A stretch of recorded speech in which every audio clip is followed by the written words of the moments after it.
పిల్లవాడు ఎలా ఎప్పుడూ సంతోషంగా ఉంటాడో, నృత్యం చేస్తాడో, అలా అవతలవాడు తన తప్పు తెలుసుకున్నంత మాత్రం చేత తాను సంతోషంతో నృత్యం చేస్తాడు విఘ్నేశ్వరుడు. అంత ప్రసన్న హృదయుడు, అంత తొందరగా క్షమాభిక్ష పెట్టేస్తాడు. మిగిలిన వాళ్ళ దగ్గరికి వెడితే ఓ మాట చెప్తాం, అజ్ఞానినా మయా దోషాన శేషాన్ విహితాన్ హరి క్షమస్వత్వం క్షమస్వత్వం శేషశైల శిఖామణి అంటాం. ఓ వెంకటేశ్వర, నేను ఎన్నో తప్పులు చేశాను, ఎన్ని అశేషాన్, లెక్క పెట్టడానికి వీల్లేదు. క్షమస్వత్వం క్షమస్వత్వం, వాటిని క్షమించు క్షమించు అంటాం.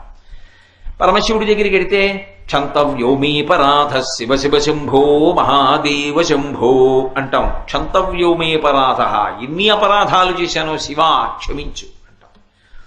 గణపతి దగ్గరికి వెడితే క్షమించు అని అడగక్కర్లేదు. ఆయన దగ్గరికి వెడితే ఏమిటో తెలుసా, రెండు చేస్తే చాలు, ప్రసన్నుడైపోతాడు. ఒకటి ఇలా ఇలా ఇలా అంటే చాలు, మిటికలు ఈ రెండు కణతల మీద 3 మాటలు కొడితే ఆయనకి సంతోషం. ఇలా కూడా అనక్కర్లేదు ఆయన దగ్గరే.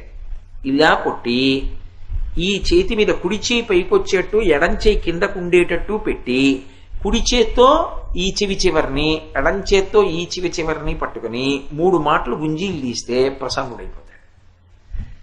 ఏమండి మీరు చెప్తున్నారు బాగానే ఉంది, కానీ అంత పరబ్రహ్మం విఘ్నేశ్వరుడు, ఆయనకి ఎందుకండి ఇలాంటివన్నీ, ఇలాంటి పిల్లల చేష్టితాలు అన్నీ చేస్తే ఏమిటండి ఆయనకి ఆ సంతోషం అని అడగచ్చు మీరు. దీని వెనక ఒక మర్మం ఉంది. ఒకప్పుడు అగస్త్య మహర్షి మహానుభావుడు, సామాన్యుడు కాడైన ఆయన ఆ దక్షిణ దేశంలో ద్రవిడ దేశం దగ్గర ఒక పర్వతం మీద కూర్చొని తపస్సు చేస్తున్నాడు. ద్రవిడ దేశం వాళ్ళకి కావేరీ నదే ప్రధానమైనటువంటి నది, మిగిలినవి ఎక్కువ నదులు లేవు. వాళ్ళందరూ కూడా కావేరీ నది మీద ఆధారపడతారు ఎక్కువగా. అప్పటికి కావేరీ నది లేదు, వాళ్ళకి నీళ్లు లేక ఇబ్బంది పడుతున్నారు.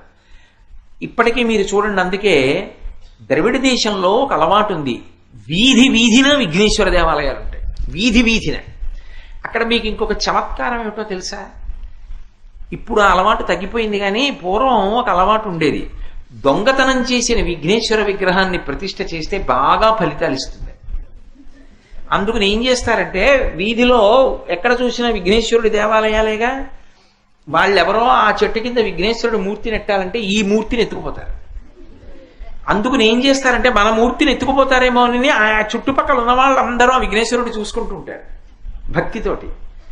అదో చమత్కారమైన సిద్ధాంతం. ఎక్కడ చూడండి పిళ్ళయార్ పిళ్ళయార్ పిళ్ళయార్, మురుగన్ మురుగన్ మురుగన్ అని సుబ్రహ్మణ్యుడే తమిళ దేశంలో. ఎక్కడ చూసినా విఘ్నేశ్వరుడి ఆరాధన. మీరు చూడండి తమిళ దేశంలో ఎక్కడ చూసినా విఘ్నేశ్వరుడి ఆరాధన ఉంటుంది. ఆయన్ని ప్రార్థన చేశారు వాళ్ళందరూ, స్వామి మాకు మంచినీళ్లు లేవు ఇప్పించండి అన్నారు.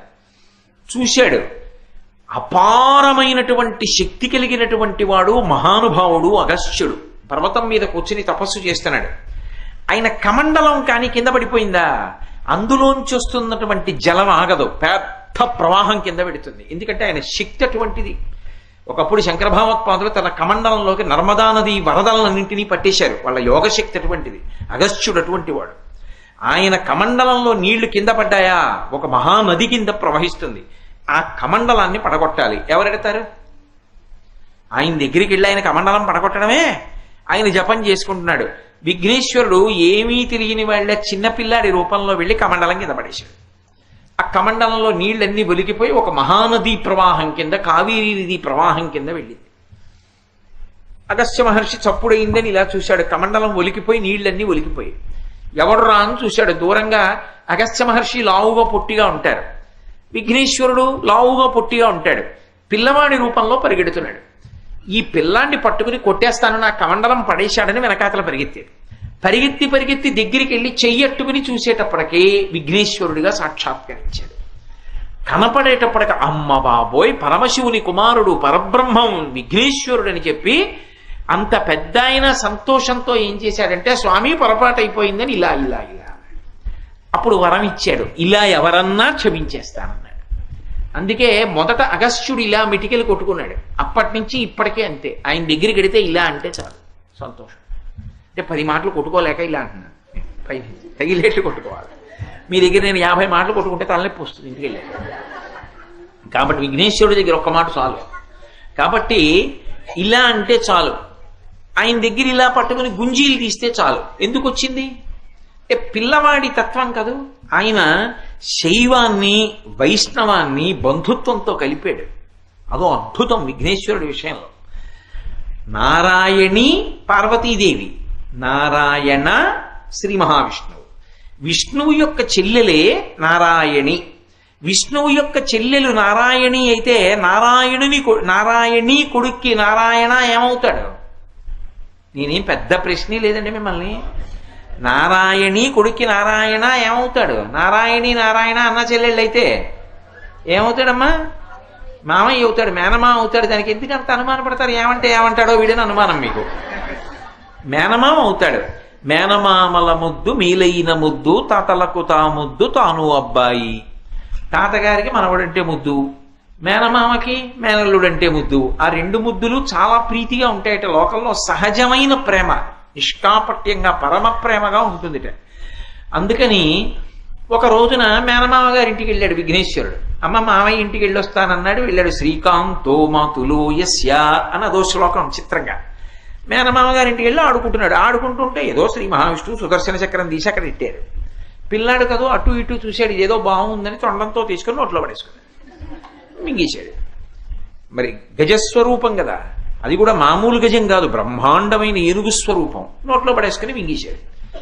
ఇంతలో ఏదో ఆపద వచ్చింది. రాక్షసులు వచ్చారు దేవలోకం మీదకి. వాళ్ళ మీద యుద్ధం చేయాలి, చేతిలో సుదర్శన చక్రం కావాలి. ఏది ఇక్కడ పెట్టాను సుదర్శన చక్రం, ఏది ఇక్కడ పెట్టాను అంటున్నాడు ఆయన. అటు ఇటు తిరిగి విఘ్నేశ్వరుడు అన్నాడు, మామయ్య ఇక్కడ ఉంది చక్రం లాంటిది, ఏదో జిలేబీలో అదేనా అన్నాడు. అవునండి, నోట్లో పడేసుకున్నాను. అయ్యో అదేమిటది చక్రం రా ఇయ్యి అన్నాడు.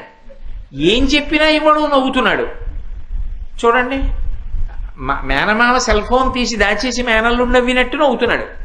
నవ్వితే చూసి మేనల్లుడు కొట్టలేడు. అవతల చూస్తే అవసరం చక్రమా ఆయన కడుపులో ఉంది, ఏం చేస్తాడు? చూసి పిల్లాన్ని నవ్విస్తే పొలమారితే చక్రం బయటపడిపోతుందని ఏం చెయ్యాలో అర్థం కాక ఇంత శ్రీ మహావిష్ణువు వింత చేష్ట చేశారు. ఆయన ఇలా పట్టుకొని గుంజీలు తీశారు. తీస్తే ఇంతటి విష్ణువు గుంజీలు తీస్తుంటే అదేదో చిత్రంగా అనిపించింది. మాయ ఏమిటదని పక నవ్వాడు. ఆ నవ్వడంలో పొలమారి ఆ చక్రం బయటికి ఎక్కేశాడు. అమ్మయ్య ఇంతే చాలరా అని పట్టుకెళ్ళిపోయాడు. అందుకని మేనల్లుడై వైష్ణవాన్ని శైవాన్ని బంధుత్వంతో కలిపారు విఘ్నేశ్వరుడు సుబ్రహ్మణ్యుడు మహానుభావుడు. అందుకని విష్ణువు ఆ రోజున చెవులు పట్టుకుని గుంజీలు తీస్తే ప్రసన్నుడైపోయాడు. ఇప్పటికీ మీరు అందుకే ఇప్పటికీ ద్రవిడ దేశం వెడితే ఎక్కడైనా విఘ్నేశ్వరుడు గిరి కనబడితే చెప్పులు ఇప్పి 3 మాటలు ఇలా కొట్టుకుని గుంజీలు తీసి వెళ్ళిపోతుంటాడు. మోకాళ్ళ నిప్పులుంటే గుంజీలు తీయక్కల్లా 3 మాటలు ఏదో కొద్దిగా వంగగలిగినంత వంగినా చాలు. కాబట్టి ఆయనంత సులభుడు లోకంలో లేడు. మీరు ఎప్పుడు చూడండి, పిల్లవాడిగానే సాధిస్తాడన్ని, పెద్దవాడిగా సాధించడు. కొన్ని తప్ప మిగిలినవన్నీ కూడా విఘ్నేశ్వరుడి యొక్క సాధితములు అన్నీ కూడా పిల్లవాడిగా సాధిస్తాడు తప్ప పెద్ద రూపంతో సాధించడు ఆయన. అందుకే సదాబాల రూప. శంకరాచార్యుల వారు ఒక్క మాట అంటే అంత రహస్యం ఉంటుంది.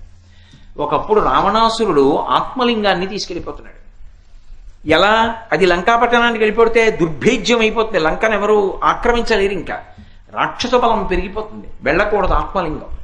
వెళ్ళకూడదంటే ఆయన ఏం చేశాడంటే గోకర్ణం దాకా వెళ్ళిన తర్వాత సంధ్యావందనం చేసుకోవాల్సి వచ్చింది. సాయంకాలం అవుతుంది. శివలింగాన్ని కింద పెట్టకూడదు. ఎలా? అటు ఇటు చూశాడు. పిల్లవాడి రూపంలో కనపడ్డాడు విఘ్నేశ్వరుడు. పిల్లవాడిని పిలిచి, ఒరే నేను అర్ఘ్యం ఇచ్చి వచ్చేస్తాను. సాయంకాలం గాయత్రి మహామంత్ర జపం కన్నా అర్ఘ్యం ప్రధానం. అర్ఘ్యం చాలా ముఖ్యంగా ఇవ్వాలి. ఉదయం జపం కూడా అవసరం. సాయంకాలం ఏదైనా అత్యవసరమైన పని ఉంటే 11 మాటలే జపం చేసినా అర్ఘ్యప్రదానం మాత్రం వదిలిపెట్టకూడదు. అర్ఘ్యం ఇచ్చి రావాలి. ఒకవేళ ఇవ్వకపోతే అర్ఘ్యం ఇచ్చిన వాళ్ళు ఇంటికి వెళ్ళి తీర్థం తీసుకున్నప్పుడు అన్నం తినాలి, పలహారం చేయాలి తప్ప అది చేయకూడదు. అంత ప్రధానం. యజ్ఞోపవీతం ఉన్న వాళ్ళకి సాయంకాలం అయితే సంధ్యావందనం చేసి అర్ఘ్యప్రదానం చేయాలి. కాబట్టి అర్ఘ్యం ఇవ్వాలి కనీసం. ఈ శివలింగాన్ని ఎవడన్నా పట్టుకోవాలి. ఈ పిల్లాడు కనబడ్డాడు. ఒరే నేను ఇప్పుడే వెళ్ళి అలా స్నానం చేసి అర్ఘ్యం ఇచ్చి వస్తాను, కొంచెం శివలింగం పట్టుకో అన్నాడు. అలాగే పట్టుకుంటాను. కానీ ఇది శివలింగం అంటున్నారు. ఒకవేళ ఇది బరువుగా అనిపిస్తే నాకు పట్టుకోలేకపోతే కింద పెట్టకూడదు అంటున్నారు. కింద పెట్టక పట్టుకోను లేక నేనేమైపోను. 3 మాటలు పిలుస్తాను, మీరు వచ్చేస్తేనే సరే, లేకపోతే కింద పెట్టేస్తాను. 3 మాటలు పిలిచే లోపల రాలేకపోతానా అనుకుని ఆయన వెళ్ళాడు. పాపం సంకల్పం చెప్పుకుని మంత్రంతో అర్ఘ్యం తీసిస్తున్నాడు. ఇలా తీశాడు. మొదటి మాట రావణ అన్నాడు. అయ్యి బాబోయ్ పిలిచేస్తాడేమో అని గబగబా ఇలా వదిలేయకూడదు. దానికి ఒక పద్ధతి ఉంటుంది, క్రమంలో వదలాలి. అప్పటికి వస్తున్నానని వెనక్కి తిరిగి చూస్తూ మధ్యలో మాట్లాడకూడదు అర్ఘ్యం ఇస్తున్నప్పుడు. అందుకని వెనక్కి తిరిగి చూస్తూ వస్తున్నానని సంజ్ఞ చేస్తూ అర్ఘ్యం ఇచ్చే లోపల రావణ రావణ రావణ అని భూమి మీద పెట్టేశాడు. పాపం ఆయన ఎంత పరిగెత్తేస్తూ వస్తే మాత్రం ఉపయోగమే ఉంది? ఆ ఆత్మలింగం గోకర్ణంలో ఉండిపోయి పిల్లవాడి రూపంలోనే పరమశివుని యొక్క ఆత్మలింగం భారతదేశం దాటకుండా గోకర్ణంలోనే ఉంచినటువంటి మహానుభావుడు విఘ్నేశ్వరుడు పిల్లవాడిగా సాధించాడు. ఇంకొకసారి రంగనాథస్వామి వారి యొక్క మూర్తి విభీషణుడు లంకాపట్టణానికి తీసుకెళ్ళిపోతున్నాడు. విభీషణుడు తీసుకెడుతున్నప్పుడు అది సముద్రం దాటి లంకకెళ్ళిపోతే రాక్షస స్థానం బలపడకూడదు. ఇవాళ విభీషణుడు చిరంజీవి, పర్వాలేదు, కానీ అది భారతదేశంలో ఉండాలి, వేదభూమి. అందుకే ఆయనకి సాయంకాలం సంధ్యావేళ సమయం అయింది. మళ్ళీ పిల్లాడి రూపంలో వెళ్ళాడు. మళ్ళీ పిల్లవాడి రూపంలో వెళ్ళేటప్పటికీ పట్టుకోరా ఒక్కసారి మూర్తిని అర్ఘ్యం ఇచ్చొస్తానన్నాడు. మళ్ళీ రావణాసురుడికి ఎలా చేశాడో రావణుడి తమ్ముడికి అలాగే చేశాడు. 3 మాటలు పిలిచే లోపల స్వామిని అక్కడ పెట్టేశాడు.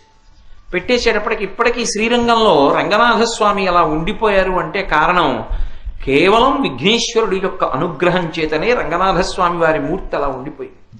విభీషణుడు వెంటపడ్డాడు.